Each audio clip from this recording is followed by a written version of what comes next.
It's October 26, 2023, and these are your headlines.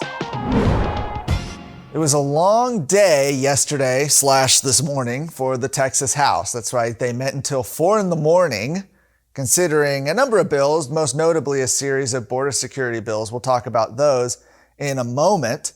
But perhaps the biggest moment had nothing to do with the legislation they were considering at all. You see, as the House debated legislation to tamp down on illegal border crossings last night, House Speaker Dade Phelan ordered that Attorney General Ken Paxton be kicked out of the chamber. Now, the event was first reported by Representative Toth. He posted a video to X, and later it was confirmed to Texas Scorecard by Paxton's office and some other lawmakers who were present. In his video, Representative Toth said Dade Phelan is doubling down on stupid.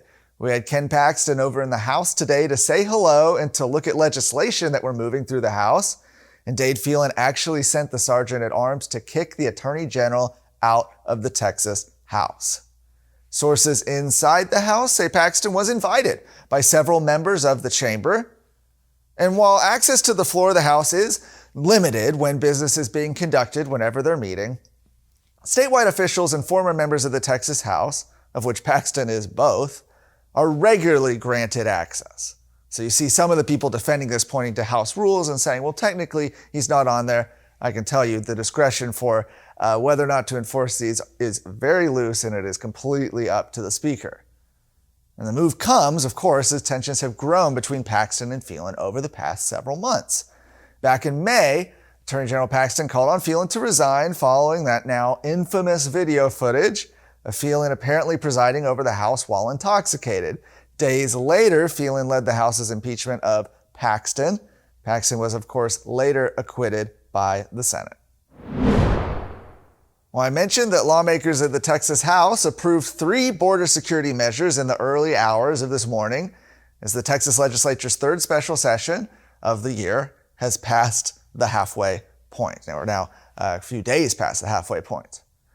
Senate Bill 4, that's one of the bills they considered, by Senator Pete Flores, will increase penalties for human smuggling and operating a stash house. It establishes a mandatory minimum sentence of 10 years for violations. Similar measures were proposed in both the regular and first special session, but failed to pass both chambers of the Republican-dominated legislature. Although several amendments to SB 4 were proposed by Democrats, all failed to pass. So that was SB 4. The next bill on the agenda was House Bill 6. That was by Representative J.C. Toth. That would appropriate $1.5 billion in funding for constructing, operating, and maintaining border barrier infrastructure. So a wall, buoys, etc.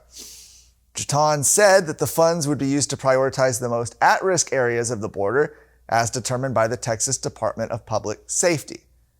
He amended the measure, however, to ban the funds from being used for eminent domain of private land or to build a barrier along Texas's borders with other U.S. states. That amendment passed by a vote of 134 to 4.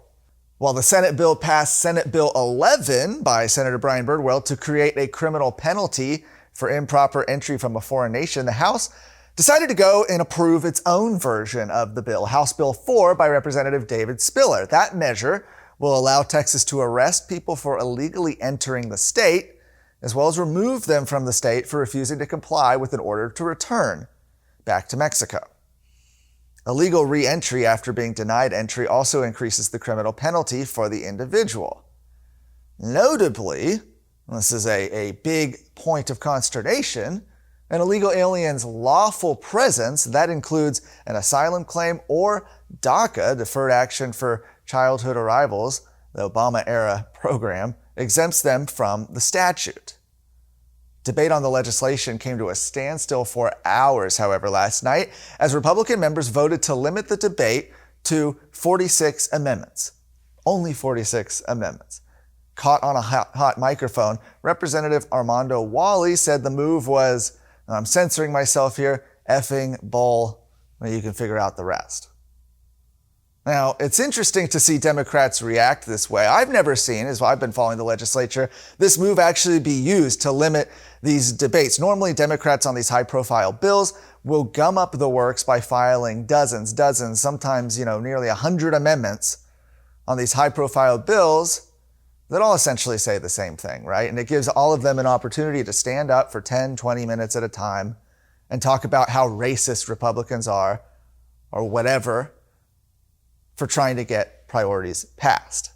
That's always how it's been. And so the one time they decided to say, look, we're not going to do that. We're going to limit this debate, 46 amendments. That's a long time. They still went till 4 a.m, for example. The one time they do that, you see Democrats actually lose their tempers. And literally, that's exactly what happened. Like I said, the House went to a complete standstill for hours. They're not used to this. Normally, they're used to getting their way. Now, the bills themselves, they'll now be sent to the Senate. The Senate will have to go through the process again for the House bills. That is, having a committee hearing, scheduling it for a floor vote, etc. That will have to happen in the Senate. Now, for the Senate bills that the House passed out, those can either be approved, they can approve the changes the House made, or they can send them to a conference committee for the two chambers to work out the differences. Lastly, as cartel violence continues, a video of cartel operatives detonating explosives during a skirmish on the southern border was captured by a Texas Department of Public Safety drone. DPS spokesman Lieutenant Chris Olivares posted the video on social media. The video provides both thermal and non-thermal views of 4 Mexican cartel operatives launching 2 explosives just south of the Fronten Island near the Rio Grande. Olivares stated that Fronten Island is one of the most dangerous and cartel-influenced areas around the Texas-Mexico border. Now, the 170-acre island is situated in the Rio Grande between Starr County and Mexico and is a hotspot for cartel trafficking. Earlier this month, Governor Greg Abbott authorized DPS to regain control of the island. On October 3rd, earlier this month, the Rangers planted a Texas flag on Fronten Island in the Rio Grande. Following the placement of the Texas flag in Fronten, Abbott launched Operation Flat Top, which utilizes DPS and the Texas National Guard to secure Fronten Island with authorization from Texas Land Commissioner Don Buckingham. According to Olivares, cartels are ramping up their acts of violence and escalating their intimidation tactics to regain control of the island. For more of today's stories, go to TexasScorecard.com. No ads, no paywalls, no government grants, and no corporate masters. Just real news for real Texans. This is Texas Scorecard.